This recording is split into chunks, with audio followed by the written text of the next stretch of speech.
Hello everyone, कैसे हैं आप सभी। आशा करता हूं आप लोग अच्छे होंगे। आज के इस वीडियो में हम लोग क्लास 10th के दृश्य उर्दू के लेसन नंबर 11 जो आर्यभट्ट और त्रेगना, तो इससे रिलेटेड जितने भी आपके क्वेश्चंस बनेंगे ऑब्जेक्टिव और लॉन्ग क्वेश्चंस, सारे क्वेश्चनों को मैं आपको कराएगा। और साथ साथ में ये जो जो कहानी है आर्यभट्ट और त्रेगना, इस कहानी को भी बेहतर तरीके से आपको समझा देगा। ठीक है। और अगर आप उर्दू पढ़ने के लिए आपको नहीं आता है तो आप सही जगह पे आए हुए हैं। आपको हर एक चीज पढ़ के मैं सुनाएगा और एक एक चीज करके समझाएगा आपको। ठीक है। तो वीडियो को शुरू से लेकर के आखिर तक देखते रहें। तो चलिए वीडियो को शुरू कर देते हैं। सवाल नंबर 1 में कह रहा है कि आर्यभट्ट की पैदाइश कहाँ हुई। तो आर्यभट्ट की पैदाइश कहाँ हुई, आपके सामने ऑप्शन है बिहार में, झारखंड में, या फिर उड़ीसा में, या फिर आसाम में। तो दोस्तों इसका जो सही ऑप्शन है ऑप्शन नंबर अलिफ बिल्कुल हो जाएगा राइट, यानी बिहार में। ठीक है। तो बिहार वालों के लिए बहुत ही गर्व की बात है कि आर्यभट्ट की जो पैदाइश हुई है वो बिहार के अंदर में ही हुई थी। ठीक है। अगला सवाल आपके सामने में कि आर्यभट्ट ने अपना तजुर्बा गाह कहाँ कायम किया। अपना तजुर्बा गाह कहाँ कायम किया। तो इसका जो सही आंसर है दोस्तों वो आपका ऑप्शन नंबर बाबिल को राइट हो जाएगा, यानी त्रेगना में। कहाँ पर? त्रेगना हो जाएगा। अगला प्रश्न आपके सामने में कि हिंदुस्तान में गुप्त दौर को कैसा दौर कहा जाता है। तो गुप्त दौर को दोस्तों कैसा दौर कहा जाता है, तो सुनहरा दौर कहा जाता है। अगला प्रश्न आपके सामने में कि आर्यभट्ट का ताल्लुक किस दौर से था, यानी आर्यभट्ट जो है किस दौर से रिलेटेड थे। गुप्त अहद से, या फिर मुगलिया अहद, या फिर मौर्य अहद, या फिर ब्रिटिश अहद। तो इसका जो सही आंसर है दोस्तों वो आपका अलिफ हो जाएगा बिल्कुल राइट, यानी गुप्त अहद। यानी आर्यभट्ट का ताल्लुक किस दौर से था, तो गुप्त अहद से था। अगला प्रश्न आपके सामने में कि आर्यभट्ट ने किस साइंसदां की रहनुमाई की थी। तो आर्यभट्ट ने, आपका ऑप्शन नंबर बा बिल्कुल राइट हो जाएगा, यानी पाइथागोरस। यानी आर्यभट्ट ने पाइथागोरस जो है उनकी मदद की थी, उनकी रहनुमाई की थी।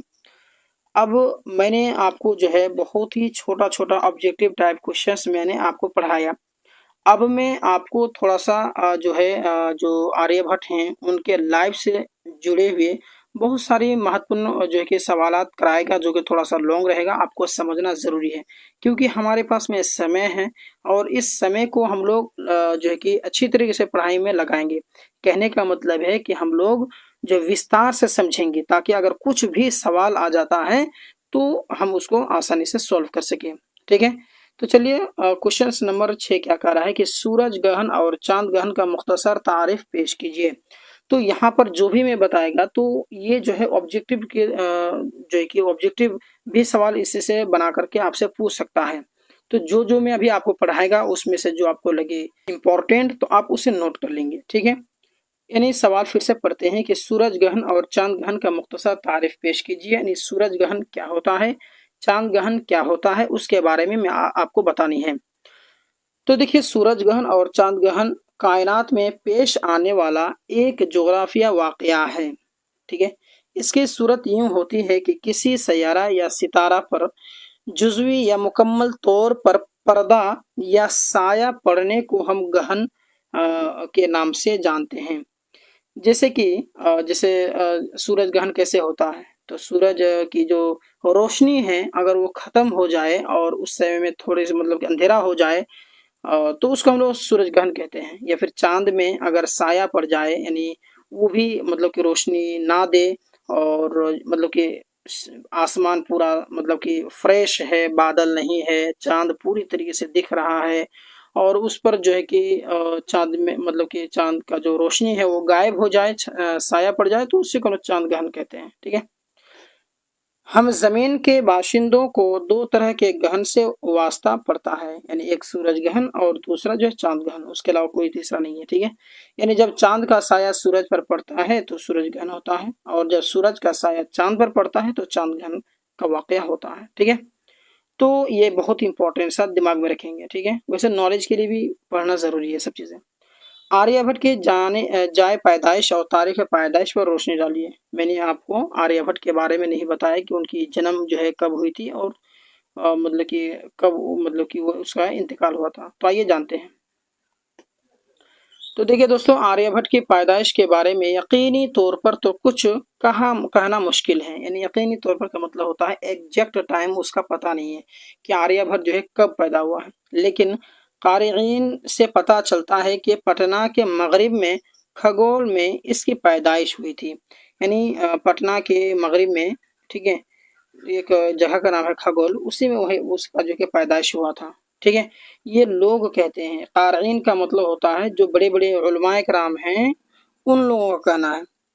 खगोल के माना इल्म नुजूम होता है।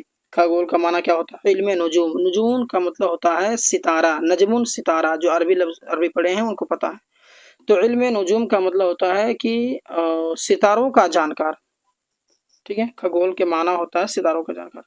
और आर्यभट्ट का ताल्लुक इल्म नुजूम से था। यानी उसका जो पूरा फैमिली है और उसके जो बाप दादा हैं, तो वो मतलब कि इल्म नुजूम उनको था। और आर्यभट्ट भी जो है कि इल्म नुजूम उसको भी था, पता था। यानी सितारों के बारे में जानकारी था। यानी सितारों को देख करके बता देगा कि कल का मौसम कैसा होने वाला, बारिश होगा कि नहीं होगा, धूप होगा कि नहीं होगा, ये सब चीज़ें।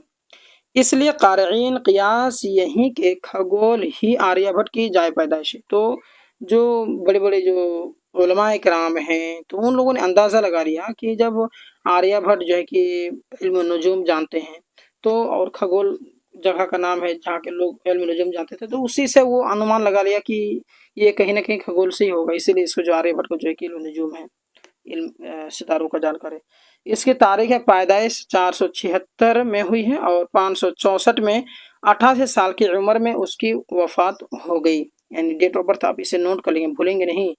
ऑब्जेक्टिव तौर पर सवाल पूछेगा इसको कि जैसे पूछ लेगा कि आर्यभट्ट की पैदाइश कब हुई है, तो आपको बता देना भाई 476 में हुई है। और कब इंतकाल हुआ है, कब इसका डेथ हुआ है, तो 564 में हुआ है। कितना साल में? तो भाई 88 साल में की उम्र में। ठीक है, तारीखी लिहाज से आर्यभट्ट दूर में और वह गुप्त हुक्मरानों का मुआसिर था। ठीक है, अब आइए अगला देख लेते हैं कि तरेगना के महल वक़ूफ़ पर 5 जुमला लिखिए। तरेगना एक महल है, तो उसके ऊपर में आपको 5 जुमला लिखना है, मतलब उसके बारे में बताना है कि भाई तरेगना है क्या। तो देखिए, तरेगना पटना से दक्षिण जानिब 30 किलोमीटर की दूरी पर मसूरी सब डिवीज़न में वाक़ है और इसी मुनासिबत से पटना 11वें गया रेलवे लाइन में मसूरी ही स्टेशन का नाम तरेगना रखा गया है। वो जो स्टेशन है मसूरी, उसी का नाम जो है कि तरेगना रखा गया है। मसूरी स्टेशन से मोहल्ला रहमतगंज तक बशमूल से सब डिवीज़न के तमाम सरकारी दफातर तरेगना के ही हल्का में आते हैं। उसी के अंडर में वो शामिल हैं। यानी तरेगना का इलाका पश्चिम में सोन नदी और यूरोप में पुनपुन नदी, पूरब में होगा शायद, पूरब में पुनपुन नदी तक फैला हुआ है। तरेगना का महल वक़ूफ़ को देखकर पता चलता है कि वहाँ सालों भर आसमान में फ़िज़ा साफ रहती हैं।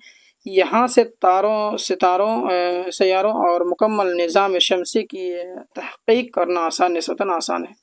यही वजह है कि आर्यभट्ट ने अपने जोग्राफिया तहक़ीक़ के लिए इस मकाम का मुंतखब किया और वहाँ अपने तहक़ीक़ के लिए एक तजिया गाह बनाया। का मतलब समझिए, ये जो पूरा सवाल है कि तरेगना जो महल वक़ूफ़ है उस पर 5 जुमला लिखने के लिए कहा है। तो देखिए, तरेगना जो है एक जगह का नाम है, एक रेलवे स्टेशन का नाम है। वहाँ पर जो एक बात ख़ास है कि वहाँ पर जो आसमान हैं वो पूरी तरीके से साफ व शफ़ाफ दिखती हैं। ठीक है, बादल वहाँ पर नहीं रहते हैं, बिल्कुल साफ दिखता है।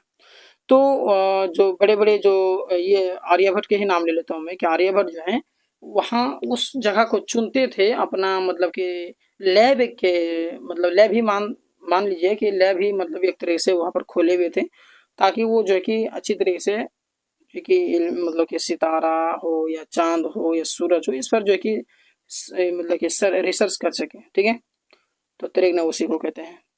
अगला है कि क्या सूरज ग्रहण को नंगी आंख से देख सकते हैं? अगर नहीं तो क्यों? जैसे कि बूढ़े लोग या बड़े बुजुर्ग हमारे गांव में लोग क्या कहते हैं कि भाई जो सूरज में अगर ग्रहण लग गया या फिर चांद में ग्रहण लग गया, तो तुम उसको ऐसे ही डायरेक्ट आंख से अगर देखोगे तो तुम अंधे हो जाओगे, काने हो जाओगे। ऐसा बोलता कि नहीं बोलता है? तो क्या वाकई में ये बात सही है या गलत है? तो देखिए, सूरज ग्रहण को नंगी आंखों से नहीं देख सकते हैं। अगर सूरज ग्रहण को नंगी आंखों से देखा जाएगा तो साइंसदानों का कहना है कि गैर मुमकिन है कि नंगी आंख से सूरज ग्रहण को देखने वाले की बिनाई जाती रहे। बिनाई जाती रहे का मतलब होता है उसकी जो आंख की रोशनी हो जाती रहे। हाँ, किसी बर्तन में पानी रखकर उस पानी में सूरज ग्रहण के अक्स को अगर देखा जाए तो इससे कोई नुकसान नहीं होगा। ठीक है। या फिर सूरज ग्रहण के लिए एक खास किस्म का शीशा आता है, इस शीशा में ग्रहण को देखने से भी आंखों को नुकसान नहीं होता है। ठीक है, ये आप बता देंगे। अगला सवाल 10 नंबर है कि 2009 ईस्वी के सूरज ग्रहण की अहमियत बयान कीजिए। आपको पता होगा कि अगर आप 2009 में आपका होश था, आप मतलब अक्ले शऊर में थे, आप उस समय में लायक थे, तो आपको पता होगा कि 2009 में किस तरीके का भयानक सूरज ग्रहण लगा था। मुझे तो याद है उस समय में मैं अपने गांव के बगल में ही एक मदरसा में पढ़ाई कर रहा था।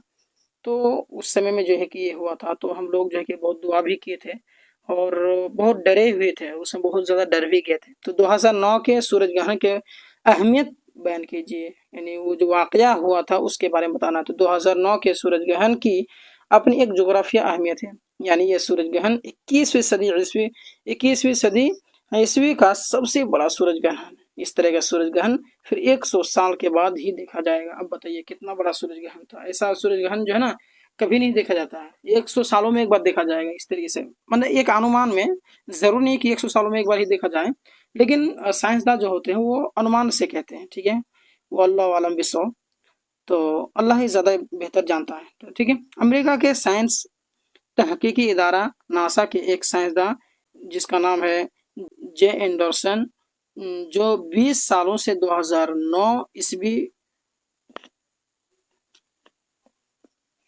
में पेश आने वाले इस सूरज ग्रहण पर तहकीक कर रहे थे। उन्होंने 200 सफ़हात पर मुश्तमिल एक तहकीक रिपोर्ट पेश किया। इस रिपोर्ट में उन्होंने वाज़ेह किया कि सूरज ग्रहण को देखने के लिए मुनासिब तरीन जगह सूबा बिहार में वाक़ई त्रिगना है। त्रिगना जो मैंने आपको ऊपर जो सवाल में बताया था कि त्रिगना में जो आसमान है वो पूरी तरीके से साफ रहती है, तो वहाँ पर देखिए आप देख सकते हैं। फिर क्या था, त्रिगना को इल्मी सतह पर शोहरत हासिल होगी, यानी त्रिगना तभी से मशहूर हो गया। 2009 के बाद से ज़्यादा मशहूर हुआ। असल 2009 के पहले भी लोग जानते थे त्रिगना को, लेकिन उतना फेमस नहीं हुआ था जितना कि 2009 के बाद हुआ है। ठीक है, तो आई होप आपने बेहतर तरीके से इन सारे सवालों को देखा, समझा। तो ये वीडियो कैसा लगा एक बार तो कमेंट कर देंगे। तो मिलते हैं नेक्स्ट वीडियो में। धन्यवाद।